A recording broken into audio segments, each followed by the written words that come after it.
Hello students, मैं हूं जयति शर्मा। स्वागत करती हूं आपका आज के हमारे इस वीडियो सेशन में। पिछली वीडियो में हमने आपको बताया कि रासायनिक अभिक्रियाएं क्या होती हैं, क्या क्या उनके प्रकार होते हैं, किस तरह से एक रासायनिक समीकरण को संतुलित किया जाता है और एक संतुलित रासायनिक समीकरण की डेफिनेशन क्या होती है।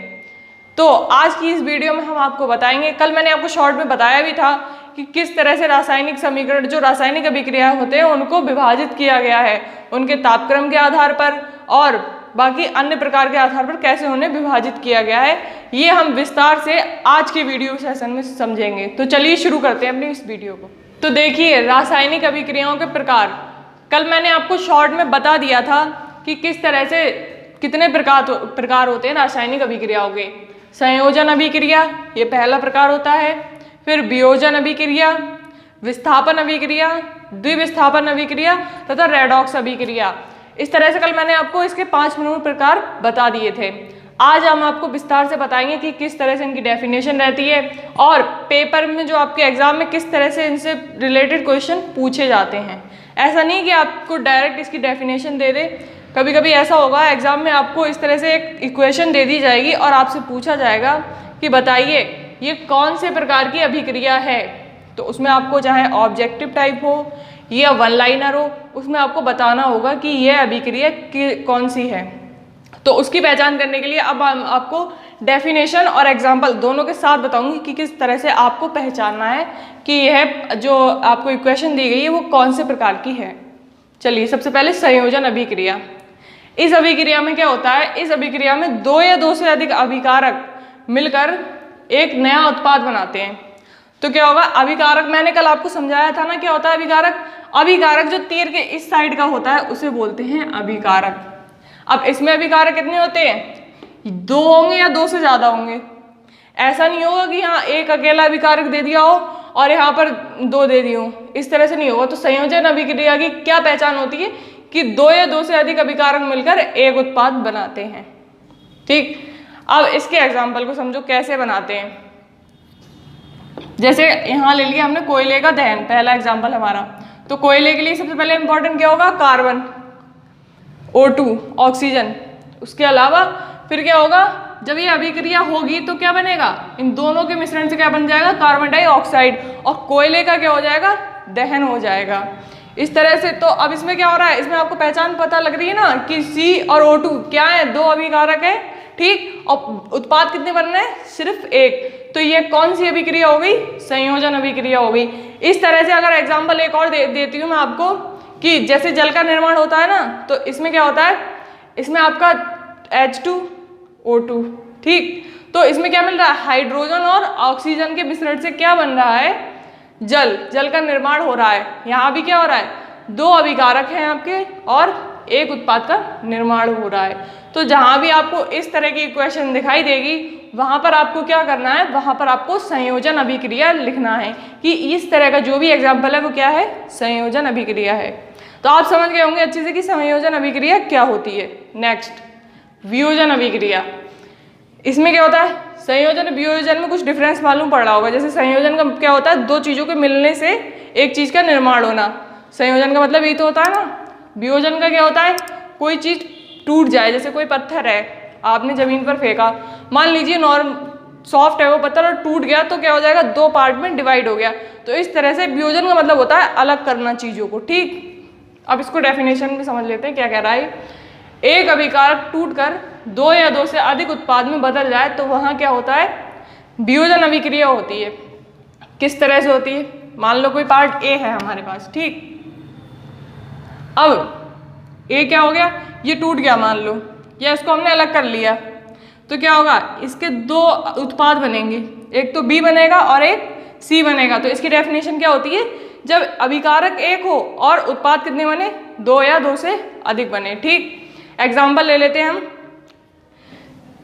ZnCO3, ये एक अभिकारक है। जिंक कार्बोनेट, ये क्या हो रहा है, 2 चीज़ों में टूट रहा है। पहला ZnO, इसको लिखते हैं जिंक ऑक्साइड। Zn का मतलब जिंक होता है और ऑक्साइड, ठीक, O का मतलब ऑक्साइड, जिंक ऑक्साइड। और किस में टूट रहा है, ये CO2 गैस में। तो इस तरह से क्या हो रहा है, यहाँ अभिकारक तो एक है लेकिन क्या हो रहा है, इसके टूटने से क्या हो रहा है, 2 चीज़ों का निर्माण हो रहा है, क्या है, ZNO और CO2। इस तरह से एक वियोजन अभिक्रिया होती है। अगर आपसे कोई भी एग्जाम्पल इस तरह का पूछ लिया जाए कि यहाँ एक तत्व लिखाओ या इस साइड तीर के इस साइड अभिकारक में एक कोई तत्व दिया और टूट कर दो चीजें बन रही हो या दो उत्पाद बन रहे हो, दो या दो से अधिक बन रहे हो, तो वहां क्या एग्जाम्पल होगा, वियोजन अभिक्रिया का एग्जाम्पल है वो। ठीक है, एक चीज और समझ लो इसकी छोटी सी, इसमें क्या होता है, ये 3 प्रकार की होती है जो वियोजन अभिक्रिया है। कभी कभी शॉर्ट में आपसे पूछ लिया जाता है कि बताओ वियोजन अभिक्रिया क्या होती है, उसको उदाहरण से ही समझाइए और क्या क्या उसके प्रकार रहते हैं वो बता दीजिए। तो कितने प्रकार की होती है, 3 प्रकार की। पहला क्या होता है, ऊष्मीय वियोजन, मतलब ऊष्मा के द्वारा जो वियोजन होता है जिसमें ऊष्मा की आवश्यकता पड़ती है वो क्या होता है, ऊष्मीय वियोजन। मैंने यह डेफिनेशन नहीं लिखाई है आपको, पर मैं आपको समझा देती हूँ कि अगर आपके एग्जाम में आ जाए तो किस तरह से आपको डेफिनेशन लिखनी है। एग्जाम्पल आपको आपके जो भी मॉडल पेपर्स हैं या जो भी गैस पेपर्स हैं या बुक है उसमें आपको मिल जाएगा आसानी से। मेन चीज़ ये है आपको डेफिनेशन समझ में आनी चाहिए। दूसरा क्या होता है, वैद्युत वियोजन। इसमें क्या होता है, इसमें वियोजन किस तरह से होता है, मतलब विद्युत की जरूरत होती है इसमें। और तीसरा क्या होता है, प्रकाशीय वियोजन। यहाँ किसकी आवश्यकता पड़ती है, प्रकाश की आवश्यकता पड़ती है, तब वहाँ वियोजन होता है उस तरह से। ठीक है, अब आप समझ गए होंगे अच्छे से कि वियोजन अभिक्रिया क्या होती है। अगर कोई इक्वेशन आपको दे दी जाए और पहचान करने को बताया जाए कि बताओ कि यह कौन सी अभिक्रिया है, या ये पूछ लिया जाए कि ये वियोजन अभिक्रिया है या नहीं है, तो आप चीज़ों को आसानी से बता सकेंगे कि ये वियोजन अभिक्रिया है या संयोजन अभिक्रिया है या दोनों में से कोई भी नहीं है। ठीक, अब तीसरा विस्थापन अभिक्रिया। विस्थापन, इसकी डेफिनेशन सुन लो। इस अभिक्रिया में अधिक क्रियाशील तत्व कम क्रियाशील तत्व को उसके यौगिक से विस्थापित कर देता है। अब कहोगे इसमें तो कुछ समझ में नहीं आया कि क्या लिख दिया मैम ने, तो इसको एक नॉर्मली लैंग्वेज में समझो। विस्थापन का मतलब क्या होता है, विस्थापन का मतलब होता है अदला बदली करना, मतलब जगह बदल देना। इसमें क्या है, देखो जैसे एग्जाम्पल से समझो आप, Mg2HCl। ठीक, अब यहाँ विस्थापन ऐसा नहीं होगा कि आपस में कर लें, यहाँ क्या होगा, जो एक यौगिक होगा वो क्या होगा, दूसरे के साथ मर्ज हो जाएगा नेक्स्ट इधर उत्पाद वाली साइड में। अभिकारक में यहाँ लिखा होगा लेकिन उत्पाद में क्या होगी, वो चीज अलग लिखी होगी। जैसे यहाँ Mg है, ठीक है, और Mg का मतलब मैग्नीशियम। ठीक, 2HCl, HCl क्या हो गया आपका, अब यहाँ पर टूट कर क्या हो रहा है, मैग्नीशियम क्लोराइड बन गया। यहाँ जो H के साथ Cl था ना वो कहाँ पहुँच गया, Mg के साथ, मतलब जो Cl ने अपनी जगह कहाँ कर ली, विस्थापित Mg के साथ कर ली। तो यहाँ क्या हो रहा है, Cl का विस्थापन हो रहा है, इसीलिए ये कैसी इक्वेशन है, विस्थापन अभिक्रिया है। और जो H बचा हुआ है हमारा वो क्या हो गया, H2 में टूट गया। तो आप समझ गए ना, अगर इस तरह की कोई इक्वेशन आपको दे दी जाए जहाँ जैसे कोई भी तत्व लिखाओ, मान लो मैंने एक एग्जाम्पल और ले लेती हूँ, AB + C = तो यहाँ क्या हो रहा है, नॉर्मल लैंग्वेज समझ लो, ये तो मैंने इक्वेशन बताया आपको। जैसे B है एक पार्टिकल, ठीक, अब A के साथ यहाँ पर क्या है, B है, लेकिन जब विस्थापित होगी वो चीज़ तो क्या होगा, C के A कहाँ जाएगा, C के साथ, और B कैसा हो जाएगा, B अलग हो जाएगा। तो इस तरह से एक विस्थापन अभिक्रिया कार्य करती है। अब आप विस्थापन अभिक्रिया को भी अच्छे से समझ गए होंगे, किस तरह से उसका एग्जाम्पल लिखना है आपको। कोई इक्वेशन अगर आपके एग्जाम में आ जाए तो किस तरह से उसकी पहचान करनी है वो भी आप अच्छे से कर लेंगे। नेक्स्ट, द्विविस्थापन अभिक्रिया। इसकी डेफिनेशन क्या होती है, जब दो यौगिक अपने आयनों की अदला बदली करके दो नए यौगिकों का निर्माण करते हैं तो उन्हें क्या कहते हैं, द्विविस्थापन अभिक्रिया करते हैं।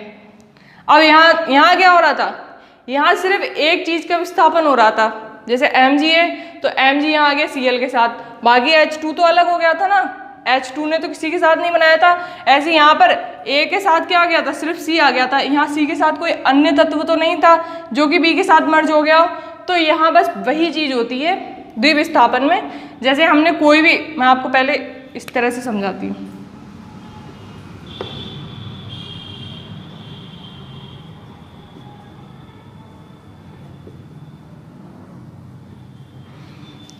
यहाँ क्या हुआ, मान लो इसके पास साइन प्लस है, इसके पास माइनस है, इसके पास प्लस, इसके पास माइनस।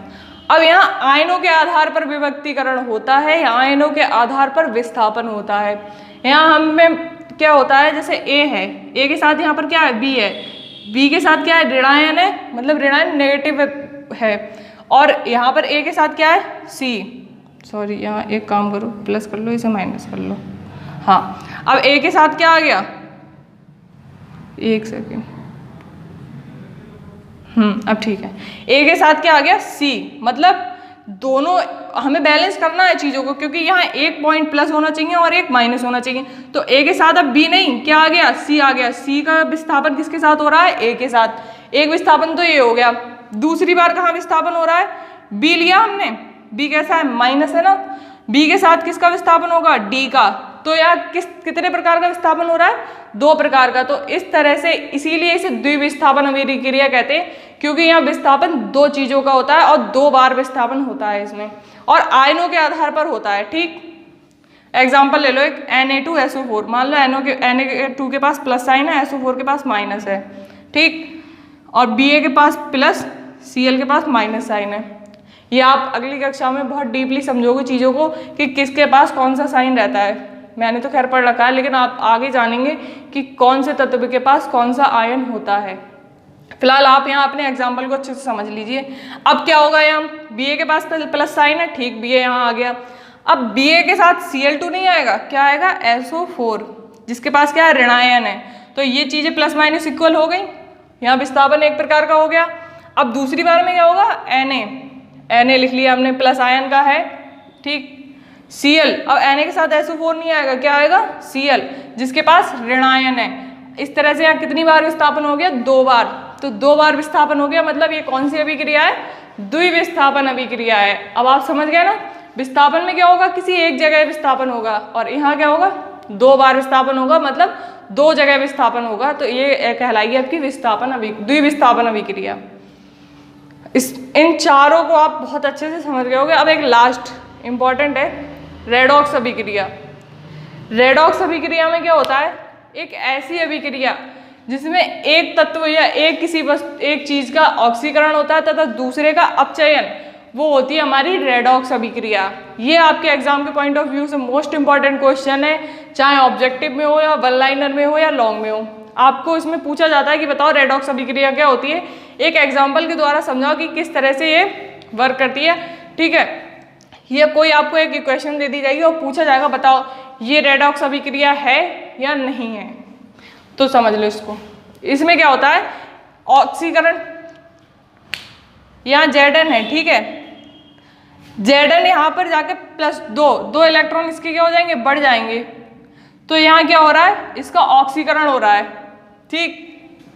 ऐसे ही H के जो दो अणु इधर लिखे हैं ना, वो यहाँ ग्रहण हो जाएंगे, मतलब यहाँ से उतने ही रहेंगे, लेकिन यहाँ क्या होगा, यहाँ उनका ग्रहण हो जाएगा। यहाँ पर ज़्यादा हो रहे हैं तो यहाँ क्या कर लेगा, उन्हें ऑब्जर्व कर लेगा।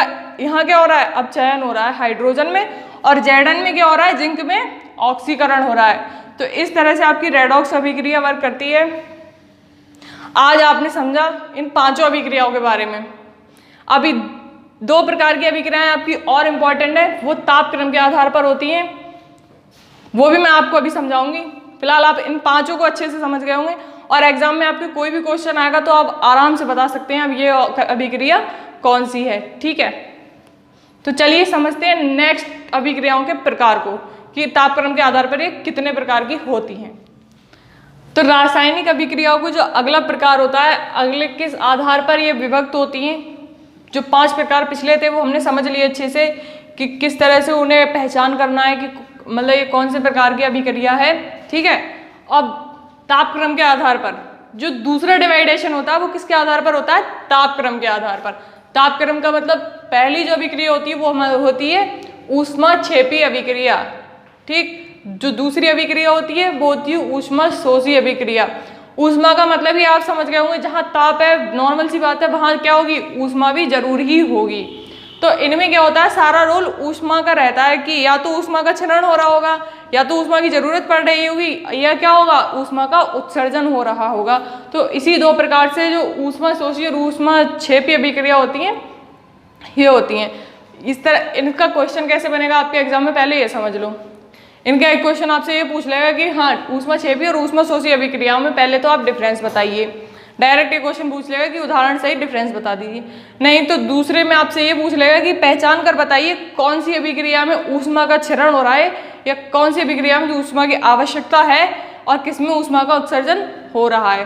ठीक, तो इस तरह से कुछ क्वेश्चन आपके इनके आधार पर बनते हैं। तो चलिए समझ लेते हैं इनकी डेफिनेशंस को। ऊष्माक्षेपी अभिक्रिया, इन अभिक्रियाओं में क्या होता है, उत्पाद के साथ साथ ऊष्मा का भी उत्सर्जन होता है, तो इसीलिए इन्हें क्या कहते हैं, ऊष्माक्षेपी अभिक्रिया कहते हैं। अब उत्पाद कहाँ बनता है हमारा, यहाँ उत्पाद के साथ क्या हो रहा है, उत्पाद तो बन रहा है एक नया, उसके अलावा क्या हो रहा है, ऊष्मा का उत्सर्जन भी हो रहा है। किस तरह से होता है, एग्जाम्पल समझ लो, जैसे प्राकृतिक गैस का दहन, CH4, CH4 क्या होती है हमारी, मेथेन होती है। मैं लिख देती हूँ यहाँ पे, मीथेन क्या है, एक प्राकृतिक गैस ही तो होती है। उसके लिए क्या हो रहा है, ऑक्सीजन, ठीक, ऑक्सीजन की आवश्यकता पड़ गई यहाँ। फिर क्या होगा, दो चीजों में टूट रही है, कार्बन डाइऑक्साइड और H2O, जल, लिक्विड होगा यहाँ, ठीक। अब यहाँ जल लिक्विड के रोल में नहीं, सॉरी हाँ वो ठीक था, गैस ही था, लिक्विड के रोल में नहीं बनेगा जल, यहाँ क्या होगा, गैस टाइप में बनेगा। गैस में कैसे बाष्प होता है ना, बाष्प के छोटे छोटे कण हवा में होते हैं जो, उस तरह से यहाँ पे जो बाष्प होती है वो बनती है, और प्लस उसके साथ क्या होता है, ऊष्मा का उत्सर्जन होता है। तो इस तरह से जो एक अभिक्रिया होती है ऊष्माक्षेपी, वो वर्क करती है। क्या होगा उसमें, एक अभिकारक होगा या दो अभिकारक होंगे, वो क्या होंगे, टूटेंगे, उसके साथ क्या होगा, जो उत्पाद बनेगा उसके साथ ऊष्मा का उत्सर्जन होगा, ठीक। एक और एग्जाम्पल ले लो, और ये आपके मतलब जो एग्जाम में एक दो बार पूछा भी जा चुका है, इसलिए मैंने ये एग्जाम्पल और ले लिया है आपके लिए। इसमें क्या है, दूसरा होता है श्वसन, मैंने यहाँ लिखा नहीं है, जो दूसरा एग्जाम्पल है हमारा श्वसन। इसमें क्या होता है, इसमें आपको क्वेश्चन दे देगा कि बताओ ऊष्मा, जो श्वसन है वो कैसी अभिक्रिया है, क्या ऊष्माक्षेपी है या ऊष्माशोषी है, तो आपको पहचान करके बताना है। मैं आपको एग्जाम्पल के साथ बताती हूँ कि किस तरह से श्वसन एक ऊष्माक्षेपी अभिक्रिया है, क्यों है, तो चलिए समझ लेते हैं। श्वसन में सबसे पहले आप समझ लीजिए होता क्या है, ये लिखा है C6H12O6, ये किसका फॉर्मूला होता है, जिसको नहीं पता है समझ लो, ये फॉर्मूला ग्लूकोज का होता है। मतलब क्या होता है श्वसन में, जो ग्लूकोज होता है, एक नॉर्मल जीव के शरीर में, जीव मतलब कुछ भी हो सकता है, हमारी बॉडी भी हो सकती है वो, क्योंकि हम भी श्वसन उसी तरह से करते हैं। तो क्या करता है वो, उसके ऑक्सीजन के साथ, ऑक्सीजन ही तो ग्रहण करते हैं ना हम, ऑक्सीजन के साथ अभिक्रिया करके क्या होता है, कार्बन डाइऑक्साइड मुक्त होती है, और जीवों में मतलब पौधों में क्या मुक्त होती है, वो सॉरी हाइड्रोजन नहीं, H2O जल मुक्त होता है, और ऊर्जा, ऊर्जा क्या हो रही है यहाँ, उत्सर्जित हो रही है, मतलब मुक्त हो रही है एक तरह से। तो यहाँ क्या होगा, जहाँ ऊर्जा का उत्सर्जन होगा वहाँ क्या होगा, ऊष्माक्षेपी अभिक्रिया होगी। अब आप समझ गए ना कि श्वसन एक ऊष्माक्षेपी अभिक्रिया क्यों है, क्योंकि क्या होता है वहाँ ग्लूकोज और ऑक्सीजन मिलकर क्या करते हैं, CO2 को बाहर करते हैं, H2O जल को, और ऊर्जा का उत्सर्जन करते हैं, ऊष्मा का। ऊर्जा वर्ड भी एक तरह से ऊष्मा पे ही, ऊष्मा की तरह ही होता है, क्योंकि विद्युत ऊर्जा ये सुना होगा ना आपने, सौर ऊर्जा, तो इसमें सब में क्या होती है, ऊष्मा पाई जाती है। तो इनमें भी क्या हो रहा है, ऊष्मा का उत्सर्जन होता है। अब आप समझ गए ना, श्वसन को ऊष्माक्षेपी अभिक्रिया कहते हैं, क्यों कहते हैं वो मैंने आपको एग्जाम्पल के साथ समझा दिया। इसका एक क्वेश्चन अलग से भी बनता है, मैंने आपको बताया ना, ये नहीं बताएगा आपको। और सबसे अच्छी बात यह है कि आपको ये एग्जाम्पल याद करने की जरूरत नहीं है, इसके लिए आप चाहेंगे तो श्वसन वाला एग्जाम्पल भी लिख देंगे, ठीक। उसके साथ आपका क्या होगा, एक तो श्वसन वाला क्वेश्चन भी सॉल्व हो जाएगा कि श्वसन एक कैसी अभिक्रिया है, और ऊष्माक्षेपी अभिक्रिया की आपको डेफिनेशन भी याद हो जाएगी, ठीक। नेक्स्ट, ऊष्माशोषी अभिक्रिया, जो दूसरे प्रकार की अभिक्रिया होती है। पहली वाले में तो क्या हो रहा था, ऊष्मा का उत्सर्जन हो रहा था, मतलब ऊष्मा क्या हो रही थी, एक तरह से मुक्त हो रही थी। दूसरी वाली अभिक्रिया में होता है, इन अभिक्रियाओं में अभिकारकों को तोड़ने के लिए ऊष्मा, प्रकाश या विद्युत ऊर्जा की आवश्यकता होती है, उन्हें ऊष्माशोषी अभिक्रिया कहते हैं। अब मैंने बताया ना आपको, ऊष्मा कहाँ कहाँ मिलेगी आपको, प्रकाश में भी होती है, ठीक। जहाँ जहाँ हीट, ऊष्मा का मतलब होता है हीट, गर्म, जहाँ जहाँ ये चीज़ें होंगी वहाँ पर ऊष्मा पाई जाएगी, विद्युत ऊर्जा। जब आपने देखा होगा कि विद्युत ज़्यादा किसी चीज़ में प्रवाहित होती है तो क्या होने लगता है, वहाँ हीट ऑटोमेटिक होने लगती है। आपने देखा होगा नॉर्मल दिनों में पंखा ज़्यादा देर चलता रहे तो क्या होता है, आपने भी कभी उसका जो बीच वाला आकार होता है उसको छू कर देखा है, कैसा होने लगता है, वो हीट करने लगता है, मतलब गर्म होने लगता है। तो आप समझ गए होंगे इस चीज़ को। यहाँ क्या होता है, जैसे एग्जाम्पल के तौर पे समझ लो, सिल्वर क्लोराइड का प्रकाश की उपस्थिति में सिल्वर तथा क्लोरीन में बदल जाना। यहाँ एक चीज़ और होती है, यहाँ होता है जो अभिकारक होता है वो क्या होता है, टूटता है। वहाँ तो टूटता ही है, लेकिन यहाँ पर भी क्या होता है, अभिकारक टूटता है। सिल्वर क्लोराइड, सिल्वर को किससे लिखते हैं, Ag से। आपको मैं इसीलिए बताते हुए चल रही हूँ साथ में कि किस तत्व को क्या क्या बोलते हैं, इससे आपको याद करने में भी आसानी रहेगी। ठीक, जैसे आपसे पूछ लिया जाए, क्योंकि क्वेश्चन ये भी बनते हैं कि बताओ सिल्वर क्लोराइड को फॉर्मूला मतलब सूत्र में कैसे लिखोगे, तो क्या बताओगे उसका रासायनिक सूत्र, AgCl। ठीक, सिल्वर क्लोराइड, Ag का मतलब सिल्वर, Cl का मतलब क्लोराइड। क्या चाहिए इसे, सूर्य का प्रकाश चाहिए, मतलब यहाँ क्या है, ऊष्मा की आवश्यकता है। ऊष्मा को क्या किया जा रहा है, ग्रहण किया जा रहा है, जिसके फलस्वरूप ये जिसके मतलब रिजल्ट के तौर पर क्या बन रहा है, Ag एक वो बन रहा है ऑर्गन, चांदी सिल्वर। ठीक, फिर क्या बन रहा है, Cl2, मतलब दो चीजें बन रही हैं इनके साथ, सिल्वर और क्लोरीन। लिखा भी है ऊपर, प्रकाश की उपस्थिति में सिल्वर तथा क्लोरीन में बदल जाती है। क्या बदलता है, सिल्वर क्लोराइड। ठीक है, तो इस एग्जाम्पल के साथ आप अच्छे से समझ गए होंगे कि ऊष्माशोषी जो अभिक्रियाएं होती हैं वो किस तरह से वर्क करती हैं। उनमें क्या होता है, ऊष्मा की आवश्यकता चाहिए होती है, और ऊपर वाली जो अभिक्रियाएं होती है ऊष्माक्षेपी, उनमें क्या होता है, उनमें होता है ऊष्मा का उत्सर्जन। वहाँ ऊष्मा क्या हो रही होती है, मुक्त हो रही होती है। यहाँ तो चाहिए होती है और वहाँ में छोड़नी होती है। ठीक, तो ये सिंपल सा फंडा होता है इनको याद करने का। शोषी का मतलब ही समझ लो, शोषण करना, किसी चीज का शोषण, मतलब हमें जरूरत है उस चीज की, तो क्या होगा, वहाँ ऊष्मा शोषी अभिक्रिया होगी जहाँ ऊष्मा की जरूरत होगी, और जहाँ हमें छोड़ना है ऊष्मा का छेप मतलब छोड़ देना, तो वहाँ क्या होगी, ऊष्मा छेपी। अब तो मैंने आपको ऐसे याद कर दिया, इससे भूलोगे नहीं कभी आप। अगर आपको नाम के आधार पर ही याद हो जाएगा कि कहाँ ऊष्मा का उत्सर्जन हो रहा है और कहाँ ऊष्मा का जो क्षरण हो रहा है, तो इस तरह से आप कभी भूलोगे नहीं इस चीज को। आप अच्छे से समझ गए होंगे आज रासायनिक अभिक्रियाओं के सभी प्रकारों को। एक जो नॉर्मल टाइप्स में कितने प्रकार की होती हैं, 5 प्रकार की, और दूसरी तापक्रम के आधार पर ये कितने प्रकार की होती हैं, 2 प्रकार की। तो टोटल तरह से देखा जाए तो रासायनिक अभिक्रियाएं कितने प्रकार की हो गई, 7 प्रकार की।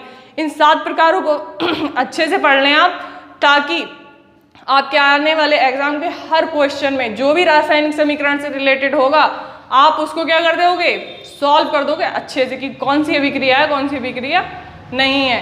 तो आज की वीडियो सेशन को हम यहीं समाप्त करते हैं। जिसने भी वीडियो को लाइक सब्सक्राइब नहीं किया है कर दे, और जिसने हमारी पिछली वीडियोस नहीं देखी हैं वो एक बार जाकर देख ले, क्योंकि ये दूसरा पार्ट है वीडियो का। मतलब जो 5 प्रकार हैं, इससे पहले मैंने आपको बता दिया है कि रासायनिक अभिक्रिया क्या होती है और उसके मतलब किस तरह से वो वर्क करती है, किस तरह से उसे बैलेंस करते हैं। ठीक, तो वो जाकर जरूर देख ले आप। तो आज के लिए इतना ही, धन्यवाद।